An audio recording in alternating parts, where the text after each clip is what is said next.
They say weddings are about love. But for me, it was about betrayal. I was 25. He was 28. We were supposed to be that picture-perfect couple, the ones who looked good on paper and even better on Instagram. That night, we were just guests. But by the end of it, I realized I was the fool sitting next to a man who had never really chosen me. I saw it happen with my own eyes.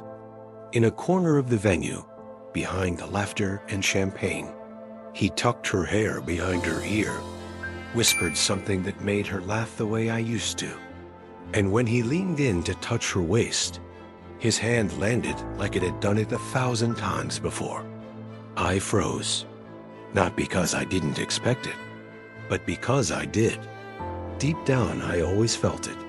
I just didn't want to believe my instincts over his excuses. And in that moment, under fairy lights and fake toasts, I finally knew what I had been denying for months. He was cheating. We had been dating for almost 2 years. We met at a mutual friend's birthday party, one of those rooftop nights where everyone's drunk on life and overpriced cocktails. He introduced himself as Nathan. He was charming, confident, quick with a joke. The kind of man who makes you feel like the only person in the room. At first, everything felt magical. Late night drives, inside jokes, coffee shop dates where our hands would brush over cappuccinos and feel electric. He remembered small things like how I hated olives and loved thunderstorms. I thought, this is what real love looks like. He wasn't just my boyfriend. He was the person I imagined a future with. The one I called after every family dinner, every bad day at work, every moment I didn't want to carry alone. And for a while, it worked. We were invited to my best friend Kayla's wedding, a big deal in our circle. It wasn't just a celebration. It was the event. Elegant venue, flower walls, a dreamy garden ceremony, followed by a ballroom reception. Everyone who mattered in our lives would be there. I bought a new dress, dark emerald green, silk, low back. He wore the charcoal suit I loved on him. We looked like a couple straight out of a magazine spread. But deep inside, something already felt off. He had been distant lately, less present, always on his phone, smiling at texts he wouldn't explain.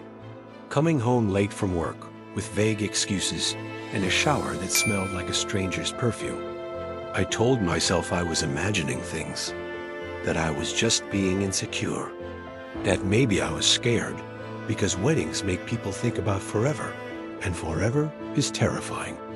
Still, I clung to hope. This was my best friend's wedding.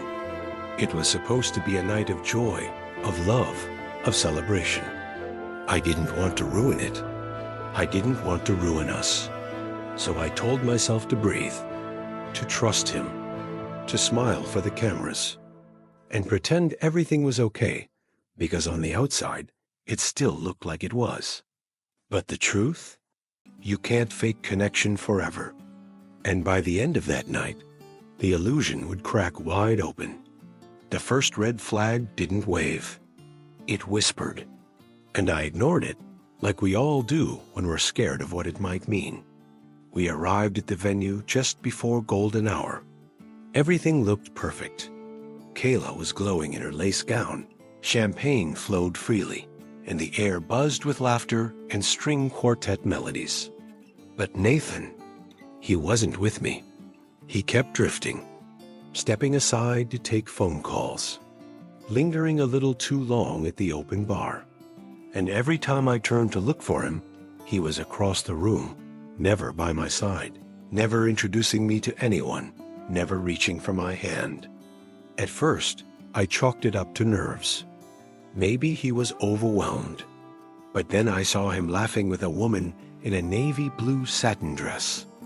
Tall, brunette, red lips. I'd never seen her before, but there was a familiarity in how they stood.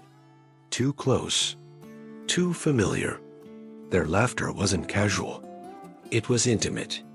The kind you share with someone you already know deeply. I tried not to stare, tried to stay calm. But something inside me, a cold, creeping instinct, started to scream. When I walked over, he stiffened, introduced her hastily as a coworker just catching up. She smiled too politely, too knowingly, and then she left without saying a word to me. Later, during dinner, he barely touched his food.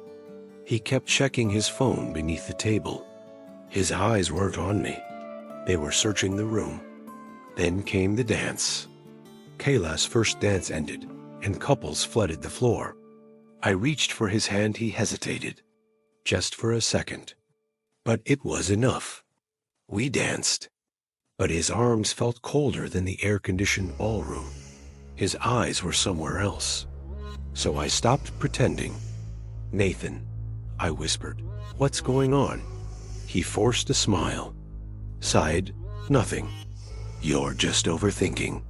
But I wasn't. I could feel the truth circling me, waiting for its moment to strike. The night wore on. Laughter echoed. Glasses clinked. And all I could feel was the weight in my chest getting heavier with each hour. I needed air. So I stepped outside just for a moment. To breathe. To shake off the feeling that something was wrong. That's when I saw them. In the shadows behind the reception tent lit faintly by strings of fairy lights. Nathan. And her. The woman in the navy dress. His hand was on her waist. Her fingers were tangled in his hair. And his lips were on hers. I didn't gasp. Didn't scream. I just froze. Everything in me collapsed inward. Like I had stepped outside my body watching someone else's nightmare unfold. They pulled apart when they noticed me. He stepped forward, face pale, words fumbling. "It's not what you think," he said. The cliché stung more than a kiss, because it was exactly what I thought.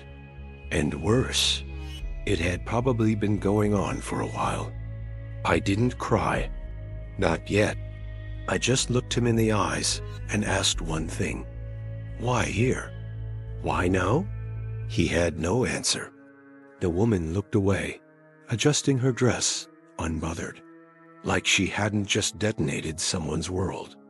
"I didn't want you to find out like this," he muttered. "But you still let me," I said. I walked away, back into the wedding, back into the crowd, back into their joy. And I smiled. Fake, fragile, shaking, because I wouldn't ruin Kayla's day, not even if mine had just been destroyed. I sat at our table, picked up my wine glass, and told myself to hold it together, just until the end. I would fall apart later, but not here, not for him. The music faded. The lights dimmed. Guests filed out, clutching party favors and warm goodbyes. And I stood completely still. Inside, I was unraveling. Kayla hugged me tightly near the door, beaming. "You and Nathan are so cute together. I'm so glad you came." I smiled again. The kind of smile that breaks something inside.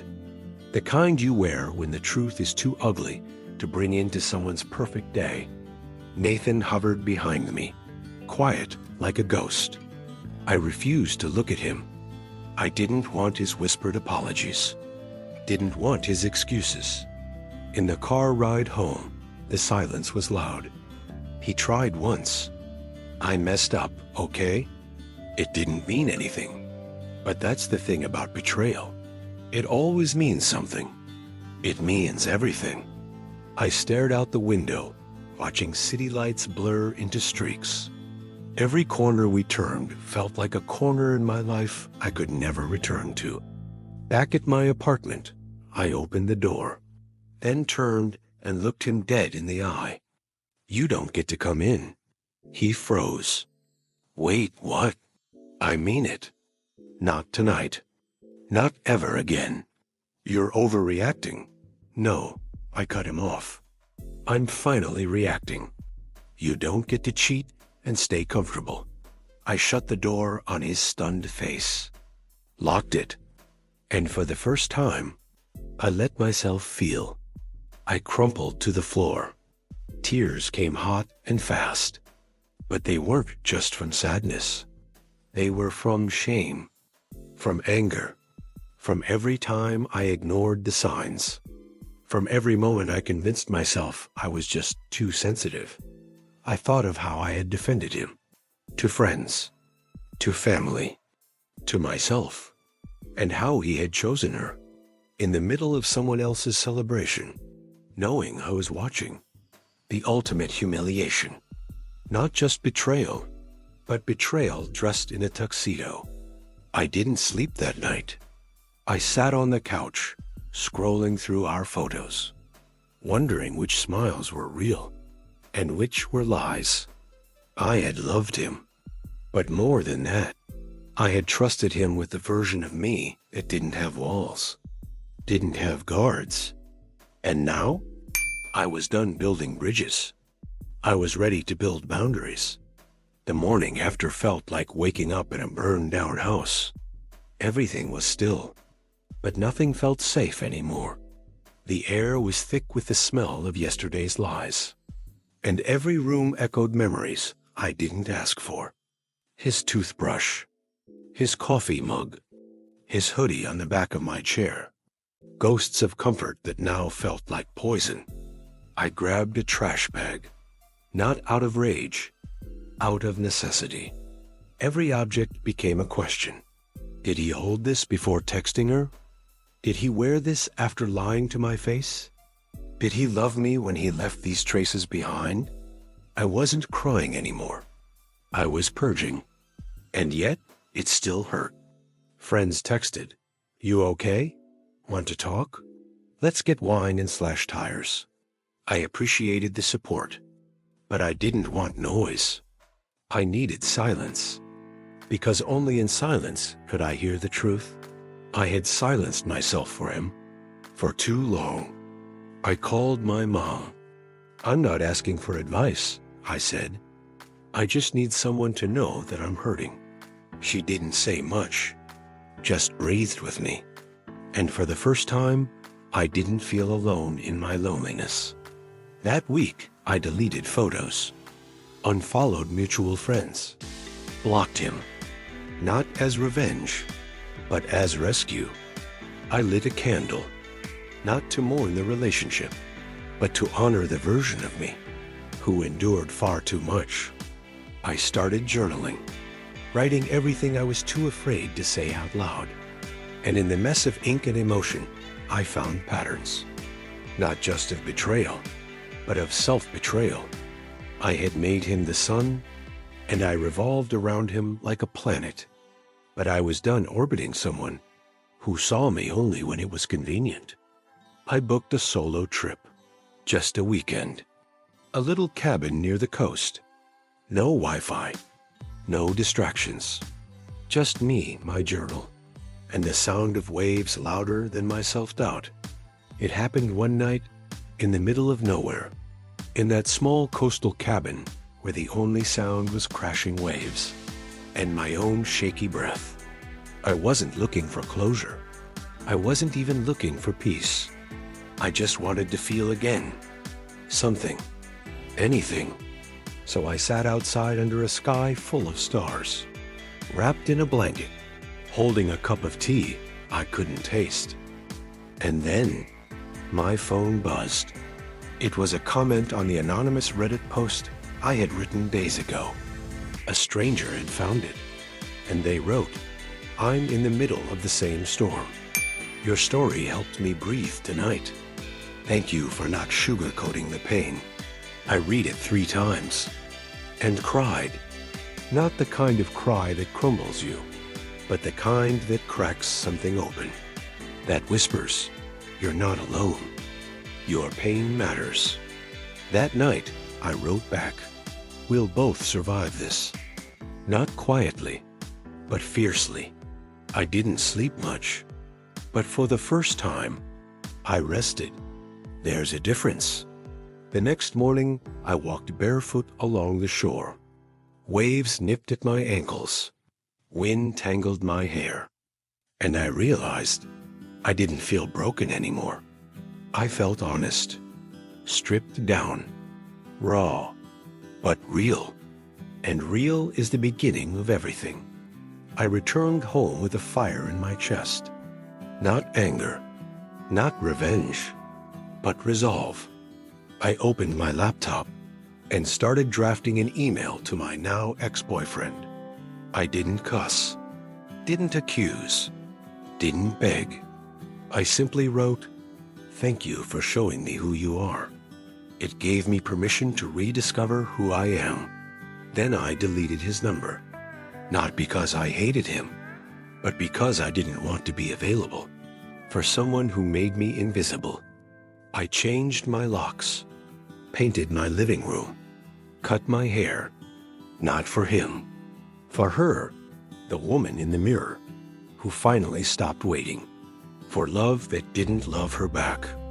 They say betrayal is a knife, but no one tells you it keeps cutting long after the bleeding stops. Weeks passed. People stopped asking how I was, stopped tiptoeing around the breakup. But inside, I was still unraveling.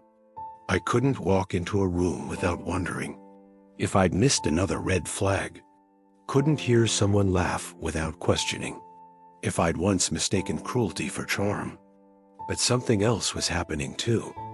Quietly, powerfully, I was rebuilding. Not like before, not the naive version of me that believed love would protect me from pain.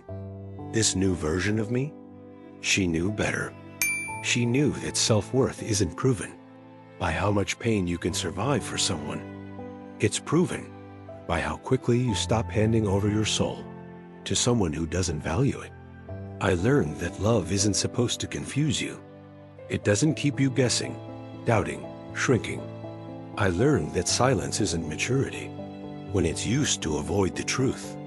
And most importantly, I learned that walking away isn't failure. Sometimes it's the most sacred kind of survival. You don't owe anyone your suffering just to be loved. You don't have to bleed just to be seen. And to anyone watching this who feels small, ashamed, invisible in their own story, this is your reminder. You don't have to stay. You don't have to perform. You don't have to wait for someone to finally treat you right. You get to choose yourself today, right now.